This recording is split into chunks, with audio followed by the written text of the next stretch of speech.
কোটা সংস্কার আন্দোলন ঘিরে বাংলাদেশের বিভিন্ন স্থানে বিক্ষোভ ও অস্থিরতায় ৩২ শিশুসহ ৬ শতাধিক মানুষের মৃত্যু হয়েছে। এই হিসাব ১৬ জুলাই থেকে ১১ আগস্ট পর্যন্ত ২৩ দিনের। আন্দোলনের বিষয়ে প্রকাশিত প্রাথমিক প্রতিবেদনে একথা জানিয়েছে জাতিসংঘ মানবাধিকার কমিশন। প্রিয় নম্বর সেট করে বিকাশে সেন্ড মানি করুন ফ্রি। কোটা সংস্কারের দাবিতে জুন মাসের মাঝামাঝি থেকে উত্তাল ছিল বাংলাদেশ। জুলাইয়ের মাঝামাঝি আন্দোলন রূপ নেয় সহিংসতায়।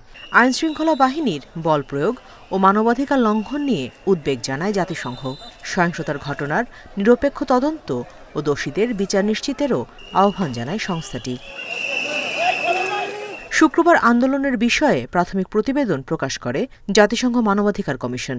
স্থানীয় গণমাধ্যম ও আন্দোলনকারীদের বরাত দিয়ে প্রতিবেদনে জানানো হয়, আন্দোলন ঘিরে ১৬ জুলাই থেকে ১১ আগস্ট পর্যন্ত বিভিন্ন স্থানে বিক্ষোভ ও অস্থিরতায় ৩২ শিশুসহ ৬ শতাধিক মানুষের মৃত্যু হয়েছে।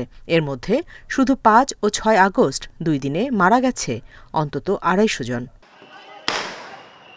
প্রতিবেদনে শেখ হাসিনা সরকার পতনের পরে কয়েকদিন ধরে চলা সহিংসতায় মৃত্যুর হিসাবও দেয়া হয়েছে।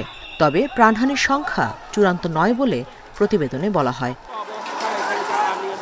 ছাত্র আন্দোলন দমনে নিরাপত্তা বাহিনীর অতিরিক্ত বল প্রয়োগ, মানবাধিকার লঙ্ঘন, নির্বিচার গ্রেপ্তার, নির্যাতন, গুম, বিচার বহির্ভূত হত্যা ও মত প্রকাশের স্বাধীনতা হরণের সত্যতাও পেয়েছে জাতিসংঘ। অন্তর্বর্তী সরকারকে আন্তর্জাতিক আইন অনুযায়ী মানবাধিকার লঙ্ঘনকারীদের বিচার করার পরামর্শ দিয়েছে সংস্থাটি। Nusrat Serin, Independent news.